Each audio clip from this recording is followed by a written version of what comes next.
It's Friday, September 11th, and the time for your Barbados Today evening news update.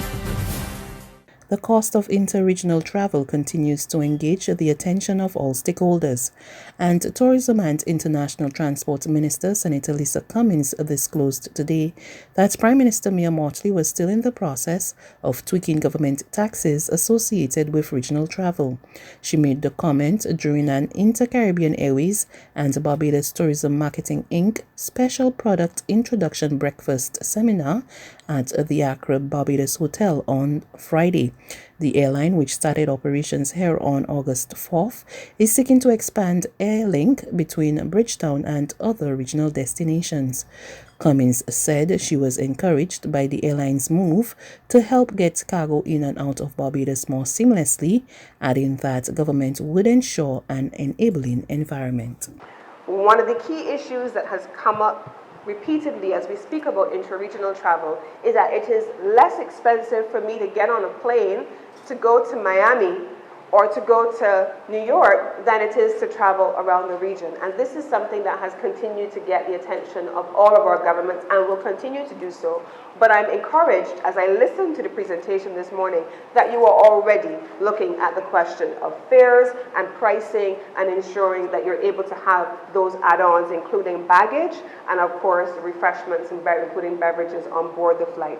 But the issue of taxation is something that has been occupying the attention, certainly, of Prime Minister Mottley, and you've heard her speak about this on more than one occasion on taxes for interregional travel, and I'm sure that that work will continue, especially as we develop that southern logistics hub, that southern aviation hub. Pointing out that meetings have already started with aviation stakeholders, the minister also reiterated that Barbados was working on establishing more international airlink, details of which should be ready by November. This gives us an opportunity to rationalize where we're going next in terms of connectivity, relationship building, interline agreements, opening up of new gateways, and of course, one of the key things that we have been working through in the ministry has been anchoring our international airlift.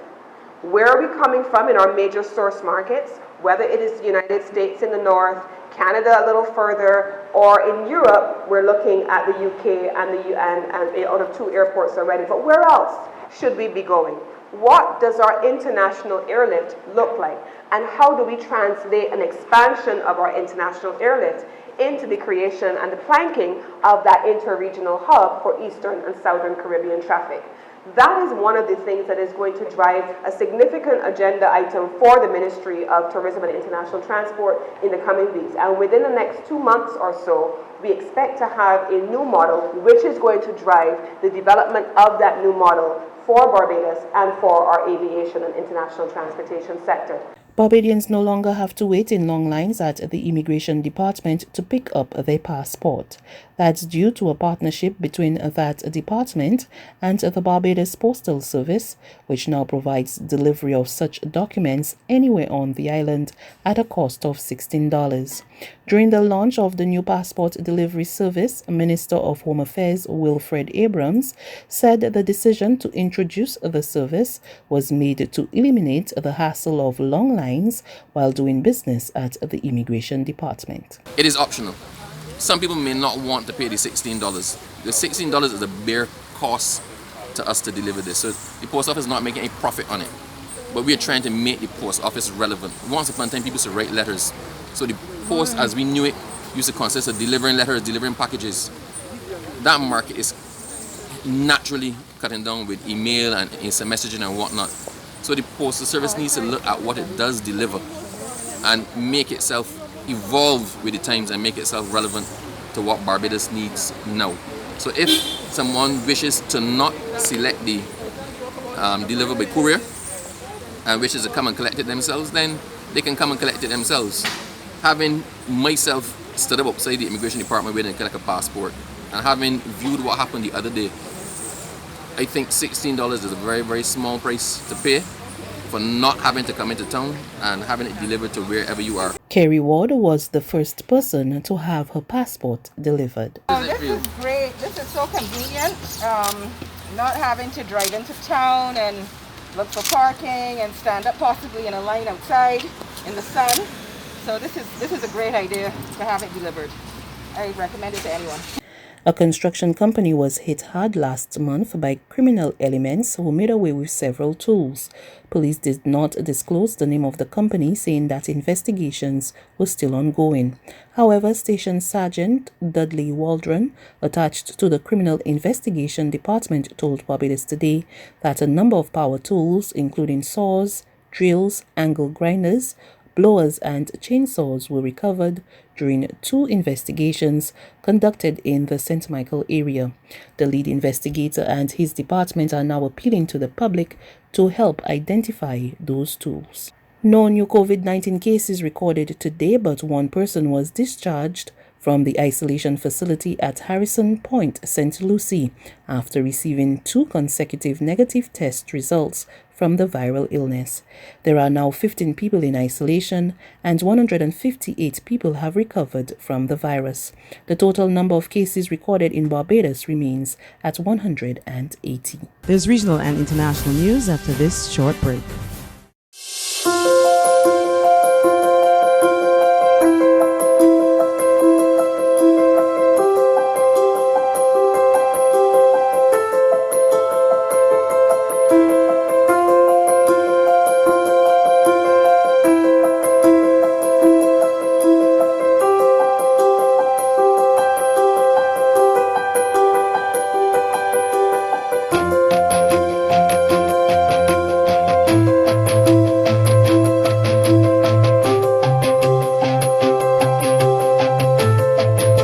Barbados Today, news you can trust.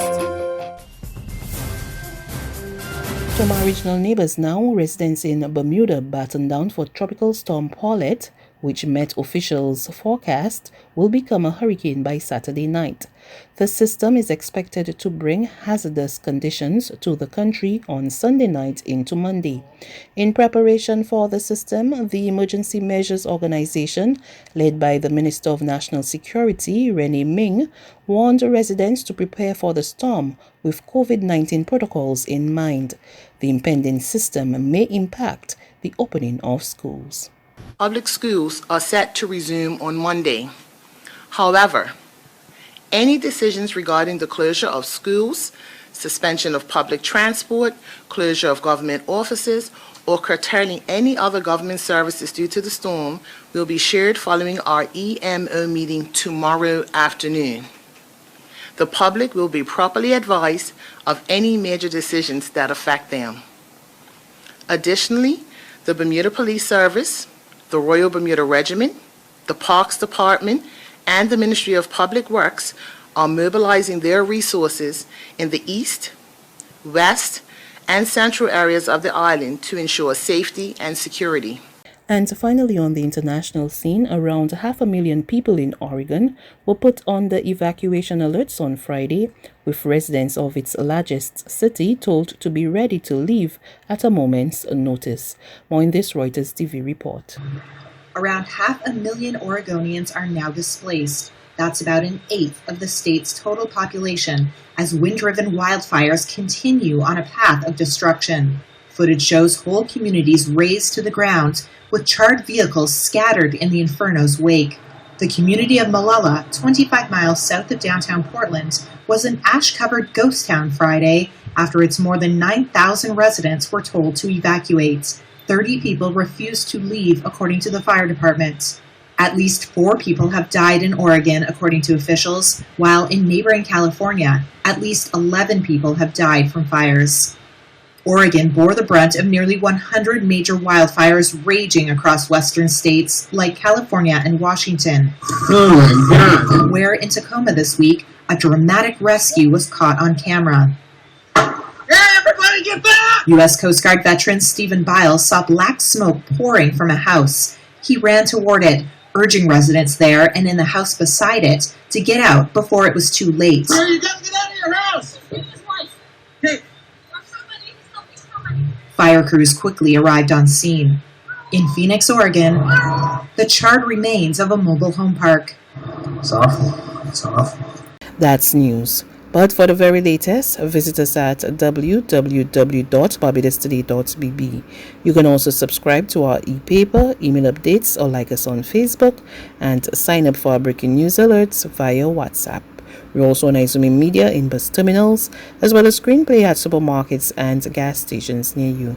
And you can also hear us on Mix 96.9 FM and Capital Media HD 99.3 FM.